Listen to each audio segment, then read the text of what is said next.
मोहब्बत एक निगार है, मोहब्बत एक झलक है परमात्मा की, एक छवि, जैसे चांद बना हो झील में, प्रतिफलन, जैसे दर्पण में तस्वीर बनी हो। प्रेम एक तस्वीर है परमात्मा की। जिसने प्रेम नहीं जाना वो परमात्मा को पहचान नहीं सकेगा, क्योंकि परमात्मा की और कोई शक्ल सूरत नहीं, परमात्मा का कोई और आकार रूप रंग नहीं। प्रेम उसका रंग, प्रेम उसका ढंग, प्रेम उसकी छवि। जिसने प्रेम को पहचान लिया उसे परमात्मा सब जगह दिखाई पड़ने लगेगा, फूलों में और पत्थरों में, चांतारों में, नक्षत्रों में, लोगों में, पशु पक्षियों में। मोहब्बत एक निगार है, तमाम सिद्ध को सादगी, तमाम हुस्न काफरी, तमाम सोरिसो खलस, मगर बतर्ज दिलबरी, शिकस्त जिसकी बरतरी। और प्रेम ऐसा अद्भुत राज है कि वहां हार जीत है, शिकस्त जिसकी बरतरी। जहां हार के आदमी जीत जाता है, ऐसा जादू है प्रेम। मोहब्बत एक निगार है, और इस प्रेम की सबसे बड़ी अनुभूति सद्गुरु के पास होती, उसी के पास हो सकती है जो प्रेम पूर्ण हो गया है, प्रेम मग्न हो गया है, प्रेममय हो गया है, प्रेम हो गया है। संसार में तो तुम जिसे प्रेम कहते हो बड़ा टूटा फूटा है,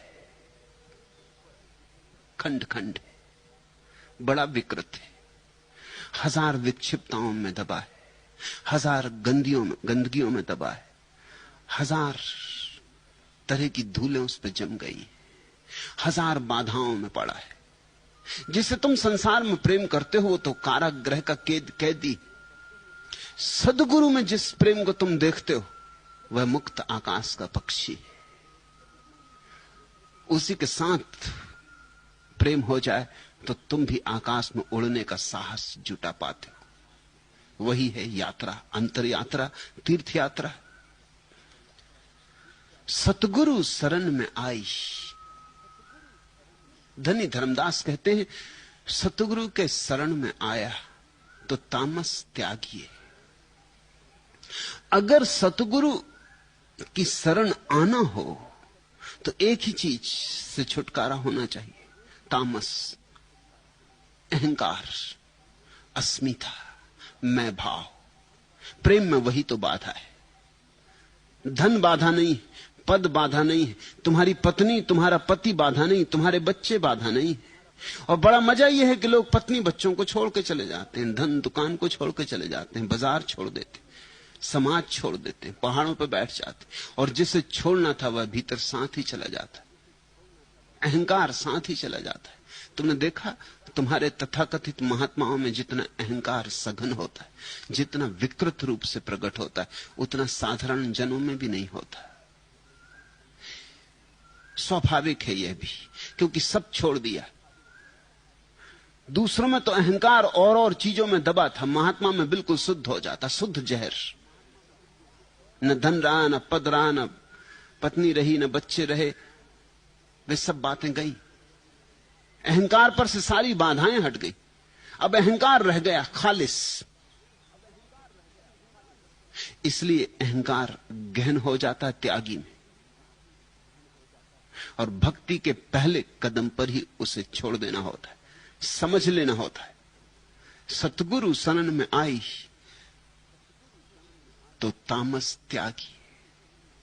मैं हूं यह बात ही भ्रांति की। कल तुम नहीं थे, कल तुम फिर नहीं हो जाओगे। इस बीच में जो थोड़ी देर को ये मैं का बबूला उठा है, इस पे इतना भरोसा। कल तुम मिट्टी में थे, कल फिर मिट्टी में हो जाओगे।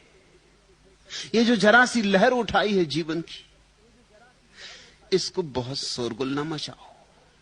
जिंदगी साज दे रही है मुझे, सहर और एजाज दे रही है मुझे, और बहुत दूर आसमानों से मौत आवाज दे रही है मुझे। जिंदगी के हर कदम पर मौत की आहट भी सुनते रहो, वे दोनों साथ साथ हैं। जिंदगी के हर क्षण में मौत छिपी है। अगर तुम मौत को ठीक से देखते रहो तो अहंकार को बनने का उपाय ना रहेगा। अहंकार बनता है इस भ्रांति में कि मुझे सदा रहना है। अहंकार बनता है इस भ्रांति में कि जैसे मैं सदा से हूं। कुछ है तुम्हारे भीतर जो सदा से है, लेकिन उसका तो तुम्हें भी पता नहीं। और जिसे तुम समझते हो अपना होना, वह सदा से नहीं है। यह देह अभी कुछ वर्षों पहले निर्मित हुई, और यह देह भी रोज बदलती रही, फिर नहीं। पानी की तरह बहती हुई धारा है। और यह मन भी फिर नहीं है, यह भी प्रतिपल बदल रहा है। जब तुम बच्चे थे तब की देह में और आज की देह में क्या तारतम्य रह गया है? कल के मन में और आज के मन में क्या संबंध रह गया है? आने वाला कल अपना मन लाएगा, अपनी देह लाएगा। इस बदलती हुई धारा को तुमने अपना अस्तित्व समझ रखा है। इसी भ्रांति के कारण तुम उसे नहीं देख पाते जो जन्म के भी पहले था और मृत्यु के भी बाद में होगा। बबूले में उलझ जाते हो, बबूले के नीचे छिपे सागर को नहीं खोज पाते। जैसे ही तुम देखोगे, गौर से देखोगे, इस मैं की सच्चाई में झांकोगे, इस मैं की जरा खुदाई करोगे, तुम पाओगे कि यहां कुछ भी पकड़ने जैसा नहीं। मैं हूं कहां? और ऐसा दिखाई पड़े तो ही सद्गुरु के शरण में झुके। झुकने का अर्थ ही यह होता है कि मैं भाव ना रहा। सतगुरु का क्या अर्थ होता है? ऐसा कोई व्यक्ति जिसमें मैं भाव नहीं रहा है। अब ध्यान रखना, सतगुरु को भी मैं शब्द का उपयोग तो करना ही होगा। वो भाषा की अनिवार्यता है। कृष्ण तक अर्जुन से कहते हैं, मामेकम शरणम व्रज, मुझ की शरण आजा, मेरी शरण आजा। सर्व धर्मान परित्यज, सब छोड़ छाड़ दे, सब धर्म इत्यादि, मेरी शरण आजा। जब कोई पढ़ता है उसके मन में खटका लगता है कि कृष्ण में बड़ा भयंकर अहंकार मालूम होता है। मेरी शरण आजा। मैं का उपयोग तो कृष्ण को भी करना पड़ रहा है। भाषा की अनिवार्यता है, अन्यथा कृष्ण में कोई मैं नहीं। और मजा ऐसा है कि कृष्ण ने जब कहा मामेकम शरणम व्रज, तो वहां कोई अहंकार नहीं था। और जब तुम कहते हो मैं तो आपके पैर की धूल, तब वहां बड़ा अहंकार होता है। मैं तो कुछ नहीं जब तुम कहते हो, तब भी वहां अहंकार होता है। मैं तो ना कुछ, तब भी वहां अहंकार होता है।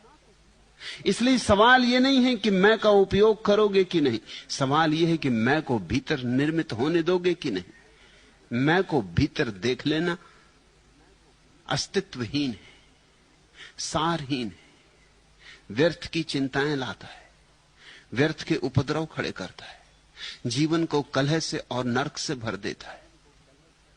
जिस व्यक्ति को ऐसा दिखाई पड़ गया है उसको हम कहते हैं सद्गुरु। और उसके पास अगर तुम भी झुक जाओ तो जो उसे दिखाई पड़ गया है वो तुम में भी उतर जाए। उसके पास तुम बैठ जाओ तो जो उसे हुआ है तुम्हें भी होने लगे। तुम्हारा भी रंग बदले, तुम्हारा भी ढंग बदले। उसकी आभा तुम्हारे भीतर सोई हुई आभा को जगाने लगे, उसकी पुकार तुम्हें सुनाई पड़े। देखा तेरे कूचे में जो नजारे जन्नत, जन्नत में न देखा तेरे कूचे का नजारा।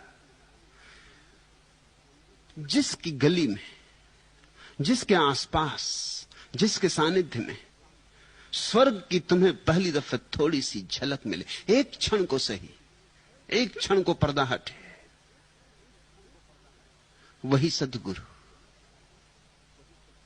जिसके पास ये घटना घट जाए वहीं झुक जाना।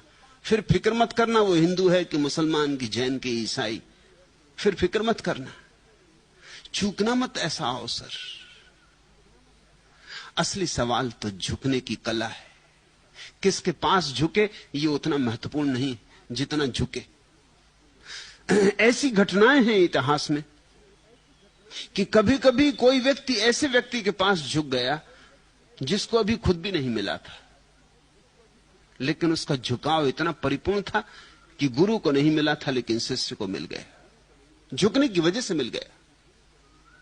और ऐसा भी हुआ है कि बड़े से बड़े सद्गुरु के पास लोग रहे, अपने अहंकार से भरे हुए, बुद्ध के पास रहे और क्राइस्ट के पास रहे और नानक के पास रहे और कबीर के पास रहे और अपनी अकड़ से भरे रहे और कुछ भी न मिला। तो कभी कभी ऐसा भी हुआ है कि वृक्षों के सामने झुक गए आदमी को मिल गया, पत्थरों के सामने झुक गए आदमी को मिल गया, और बुद्धों के पास कोई बैठा रहा और नहीं झुका तो नहीं मिला। इसलिए एक बात ख्याल में ले लेना, सार की बात है झुकना। गुरु तो केवल एक निमित्त मात्र है, उसके बहाने झुक जाना, उसके बहाने झुकने में आसानी होगी। झुकने के लिए जो भी बहाना मिल जाए चूकना ही मत। समझदार का यही काम, जहां झुकने का बहाना मिल जाए झुक जाना। और अगर तुम झुकने के लिए बहाना खोजो तो अनंत बहाने। किसी सुंदर स्त्री को देख के झुक जाना, क्योंकि सौंदर्य उसी का सौंदर्य है। किसी खिलखिलाते बच्चे को देख के झुक जाना, क्योंकि सब खिलखिलाहट उसकी है। किसी खिले हुए फूल को देख के झुक जाना, क्योंकि जब भी कहीं कुछ खिलता है वही खिलता है, उसके अतिरिक्त कोई है ही नहीं। सूरज के सामने झुक जाना, क्योंकि सब रोशनी उसकी। इस देश में इसलिए तो सूरज भी देवता हो गया, चांद भी देवता हो गया, बादलों के भी देवता हो गए, बिजली चमकी तो उसका भी देवता हो गया। इसके पीछे बड़ा राज है। राज है हमने झुकने के कोई निमित्त नहीं छोड़े। आकाश में बिजली चमकी, हमने वो बहाना भी ना छोड़ा, हमने घुटने टेक दिए जमीन पर, हम अपनी प्रार्थना में लीन हो गए। बिजली चमक रही थी। भौतिकवादी दृष्टि का आदमी कहेगा क्या पागलपन कर रहे हो, बिजली बिजली है, इसके सामने क्या झुक रहे हो। मैं एक घर में मेहमान था, एक ग्रामीण घर में। अब तो बिजली आ गई उस गांव में, बिजली जली, अब घर की बिजली है, खुद ही ग्रामीण ने जलाई और खुद ही सिर झुका के नमस्कार किया। मेरे साथ एक मित्र बैठे थे, पढ़े लिखे डॉक्टर। उन्होंने कहा ये क्या पागलपन, अब तो बिजली हमारे हाथ में है, अब तो ये कोई इंद्र का धनुष नहीं है, अब तो ये कोई इंद्र के द्वारा लाई गई चीज नहीं, तो हमारे हाथ में, हमारे इंजीनियर ला रहे हैं, और तू खुद अभी बटन दबा के इसको जलाया है। वो ग्रामीण तो चुप रह गया, उसके पास उत्तर नहीं था। लेकिन मैंने उन डॉक्टर को कहा कि उसके पास भला उत्तर ना हो, लेकिन उसकी बात में राज है और तुम्हारी बात में राज नहीं, और तुम्हारी बात बड़ी तर्कपूर्ण मालूम पड़ती। ये सवाल ही नहीं है कि बिजली कहां से आई, कुल सवाल इतना है कि झुकने का कोई बहाना मिले तो चूकना मत। जिंदगी जितनी झुकने में लग जाए उतना शुभ है, क्योंकि उतनी ही प्रार्थना पैदा होती, और जितने तुम झुकते हो उतने ही परमात्मा तुम में झांकने लगता है। झुको हुआ में ही झांकता है।